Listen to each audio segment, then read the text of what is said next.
Tavara sat in the pilot's chair of her small scout pod, her claws gripping the edges tightly. The dark void of space stretched endlessly around her. Stars shone like scattered dust, but her eyes were fixed on one glowing red world ahead, Mars. She was the youngest of her group, chosen by her people, the Krylith, to complete a dangerous mission. The elders told her many times, humans are predators. They eat whatever they catch. If they find you, you will not return. Fear churned inside her chest, but duty kept her moving forward. The Krylith needed answers. For centuries, rumors about humans had passed from ship to ship, from one generation to another. Some called humans clever beasts. Others called them monsters. Yet no one had spoken of kindness. Tavara wondered if this trip would prove all the stories true. Suddenly, alarms screamed inside her pod. Warning lights flashed red across the control panel. A burst of static echoed through the speakers, and the engines began to sputter. She tried to correct the course, but gravity pulled her down. The pod shook violently. Pieces rattled loose. Tavara cried out in her own language, but the void swallowed her words. The pod spun out of control and crashed hard into the dusty surface of Mars. The world went silent. Smoke rose from broken panels, and the sharp scent of burning wires filled the cabin. Tavara unbuckled herself, her breathing rapid. She checked her limbs, no bones broken, only a deep ache in her side. Her heart pounded as she peered through the cracked window. The red soil stretched in all directions, lonely and cold. She was stranded. Before she could plan her next move, movement caught her eye. A shape appeared in the distance, walking closer. Tall, broad-shouldered, wrapped in strange protective clothing, a human fear rushed through her veins. She remembered the stories, the endless warnings. Her claws clicked against the metal floor as she backed away from the hatch. This is it, she thought. The human will smell me, drag me out, and devour me. The figure reached the pod and tapped gently on the hull. A voice followed, muffled but calm. "Hey, can you hear me? Are you alive in there?" Tavara's translator implant caught a few words but scrambled the rest. She crouched low, hiding in the shadows. The hatch groaned as the human forced it open. Light spilled inside, and for the first time, Tavara saw him clearly. His helmet visor reflected her frightened face. The man introduced himself slowly, pointing to his chest. "Elias. My name is Elias Ford. I'm here to help." Tavara hissed softly, pressing herself against the wall. She understood one word: help. But to her, it sounded like a trick. Predators always pretended before the strike. Elias raised both hands, showing he carried no weapon. Then he pulled something from a pouch at his side, a small packet. He tore it open and revealed a soft brown bar. He broke it in half and placed one piece on the floor between them. Then he ate the other half himself. He chewed and swallowed slowly, as if showing her what he wanted her to do. Tavara's eyes widened. He is showing me food. He is showing me what he eats. And next, it will be me. Tara nodded her stomach. She shook her head quickly, refusing to move closer. Elias sighed. He didn't understand her fear. Instead, he set a small water bottle beside the bar and stepped back, giving her space. His movements were gentle, careful, like someone approaching a wounded animal. Hours passed. Tavara stayed inside the broken pod, watching Elias from the shadows. He worked outside, examining the damage, adjusting panels, checking wires. He spoke to himself often, his voice steady. He did not grow angry, nor did he attempt to drag her out. As night fell over the Martian desert, Elias lit a small portable lamp and sat near the pod. He pulled out another packet of food, ate quietly, and then rested. He never came closer than a few steps. His calm presence confused Tavara.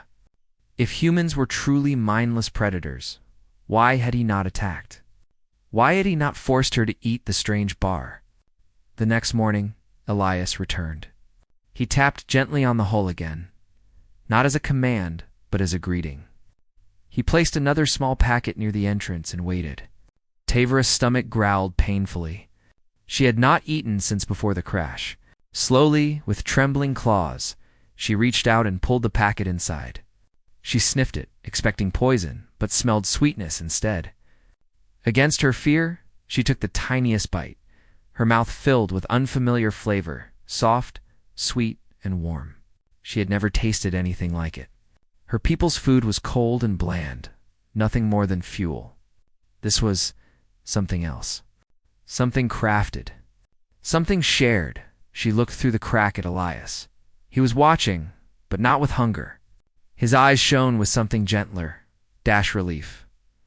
For the first time, Devour doubted the stories. Maybe humans were not the monsters the elders described. Maybe they were something different, something stranger, yet deep inside, she still feared. She told herself, "Be careful. Do not trust too soon. He may still plan to eat you." Humans are clever. Humans are patient. But another thought followed quietly, whispering against her fear. What if humans eat in another way? What if the legends were wrong? That night, as Elias worked late repairing her pod, Devour sat in silence, staring at the half-empty food packet in her claws. She could not decide if it was her final meal before being consumed, or the beginning of something she could not yet understand. Devour awoke to the sound of tools clinking against metal. The Martian morning was pale and cold, and a thin layer of frost covered the broken edges of her pod. She peeked through a crack in the hull and saw Elias once again, crouched near the control panel outside. He worked patiently, checking circuits, cleaning wires, and reconnecting broken parts. His movements were careful, never rushed. For hours, she watched him. Her people had described humans as reckless beasts, always hungry and violent. Yet this one spent his time fixing something that was not even his. She wondered why. When Elias noticed her staring, he gave a small wave and placed another food packet near the opening. This time, it was not brown like before. It was bright and colorful, a round piece sealed in clear wrapping. He tapped it gently with his finger, then unwrapped another for himself. He placed the shiny piece in his mouth and chewed with a smile. Tavera's heart raced. She remembered what he had done yesterday. He ate half, then left half for her. Was this another sign? Did he want her to eat the same thing, so he could prepare her body for later? She hesitated, her claws twitching nervously. But hunger pulled her forward. She unwrapped the packet carefully. The sweet smell filled her nose. She took the smallest bite, ready to spit it out if it burned. Instead, her mouth filled with a strange, rich flavor. It melted quickly, leaving her stunned. She had never tasted such a thing. It was not fueled, it was something made for joy. Elias chuckled softly, seeing her reaction. He pointed to the treat and said slowly, "Chocolate." He repeated the word twice, making sure she caught it. Devour repeated the sound awkwardly. "Chocolate." Elias smiled wider. "Yes, chocolate." The translator in her ear picked up the word and stored it. She realized he was teaching her, slowly, gently. He was not forcing anything. He was sharing. For the first time, she felt a small spark of curiosity push against her fear. If he meant to eat me, why give me such wonders first? Why teach me words? Later that day, Elias prepared something new. From a small metal container, he pulled out dried fruits and bread. He sat cross-legged on the red soil, placed the food on a cloth, and gestured for her to come closer. His voice was calm. Meal. Together. The translator struggled with the words, but she caught the meaning. Together. Her chest tightened. Did he mean they would eat side by side? Or did he mean she would be part of the meal? Her people believed that humans showed their prey food before eating them, as a way to demonstrate power. Fear gripped her again. She shook her head and remained inside the pod. Elias did not press her. He shrugged gently, as if to say it was fine, and began eating alone. He tore the bread, chewed slowly, and made small noises of contentment. Sometimes he looked at her, as though inviting her silently. But he never forced her. As the smell drifted inside, her hunger grew unbearable. The sweetness of chocolate still lingered in her memory.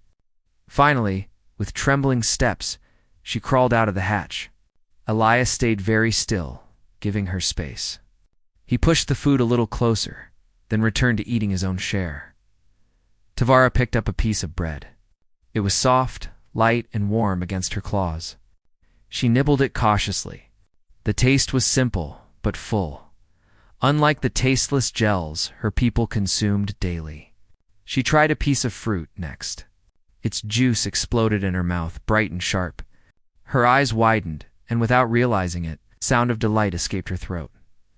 Elias laughed not cruelly, but warmly. He pointed at the fruit.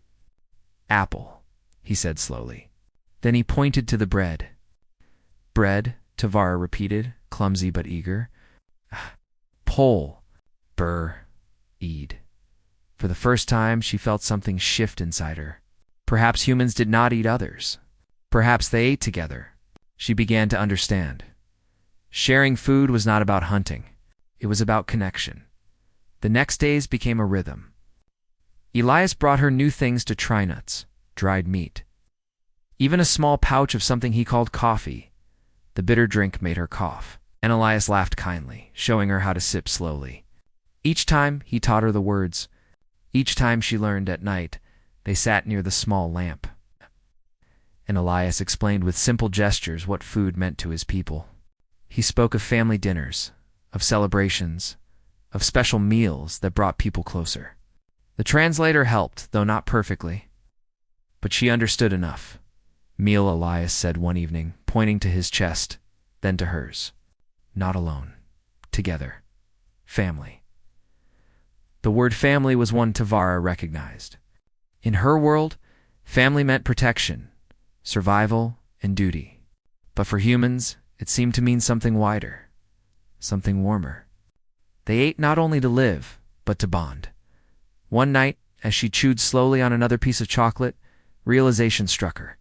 "All this time, I thought he would eat me. But perhaps he has been showing me what eating truly means. It is not a threat.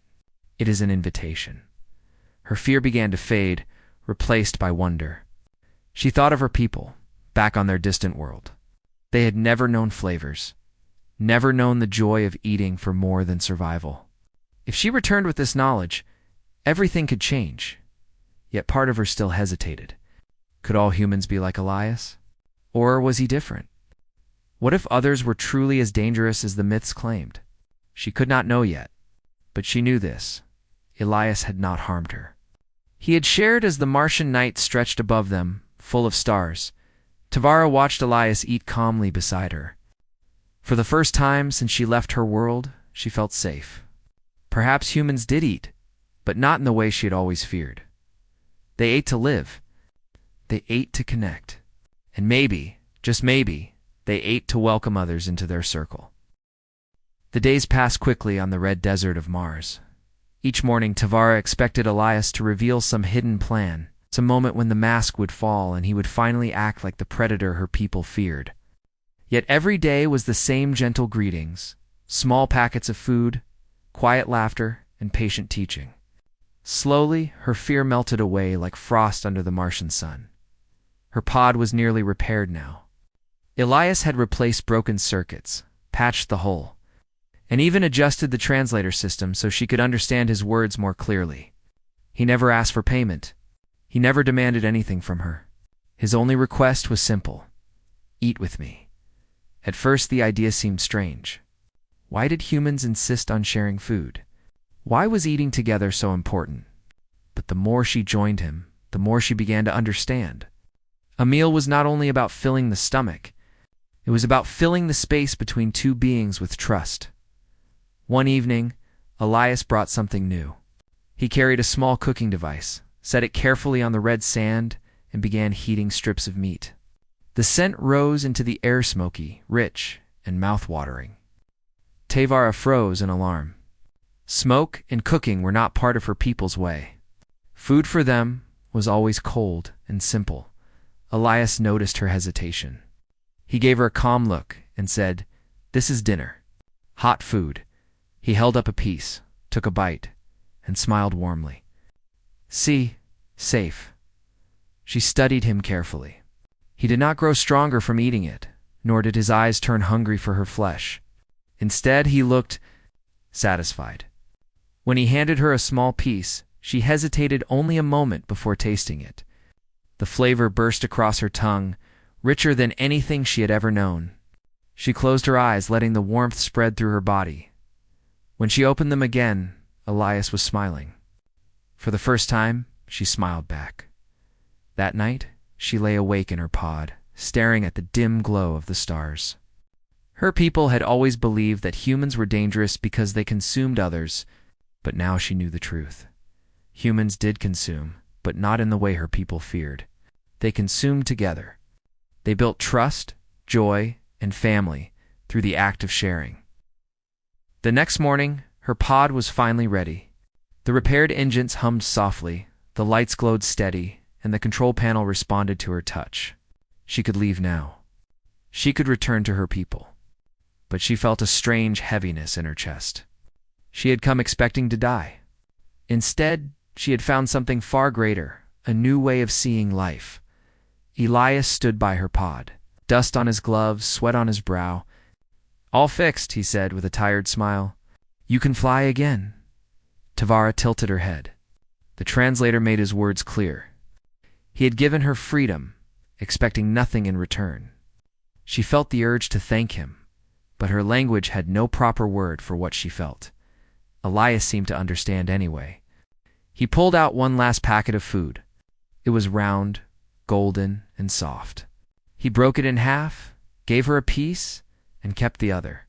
"Bread," he said gently. "Our tradition. We share before parting." Devour accepted the bread with trembling claws. She bit into it, the warm taste filling her mouth. Something inside her heart shifted. She realized this was not just food. This was a promise. She stepped closer, placing her clawed hand on his arm. "Not predator," she said slowly, struggling to form the words. "Human friend." Elias's eyes softened. "Friend," he repeated. When she launched her pod, she carried more than repaired machinery. She carried the memory of chocolate, bread, and warm meals under the Martian sky. She carried the truth that humans were not the monsters her people feared. They were beings who shared life through food. Her journey home was long, but her heart was steady. When she landed on her world, the elders gathered around, expecting tales of danger and narrow escape. They looked at her with hard eyes, waiting to hear how she had survived. Devour stood tall. Her voice was clear. "Humans do eat," she said, and the crowd gasped in fear. She paused, then continued, "But not like you believe. They do not eat us. They eat together. They eat to share, to make family, to make peace." The elders whispered among themselves. Some shook their heads, refusing to believe. Others leaned forward, curious. Devour lifted the last piece of bread Elias had given her, carefully wrapped and preserved for the journey. She broke it in half and offered it to the elder nearest her. "This is how they live," she said softly. "This is how they welcome others. If we are wise, we will learn. If we are brave, we will sit at their table." The elder accepted the bread with trembling hands. The others watched, uncertain but thoughtful. Something new stirred among them, a possibility they had never imagined. Far away, on Mars, Elias sat alone beneath the stars, finishing his meal. He did not know what words Devour spoke to her people. He only hoped that one day humans in Krylith would share more than food. They would share friendship, trust, perhaps even a future together, and in the memory of one frightened alien who had expected to be eaten. A simple truth lived forever. Humans did eat, but in a way that changed fear into hope.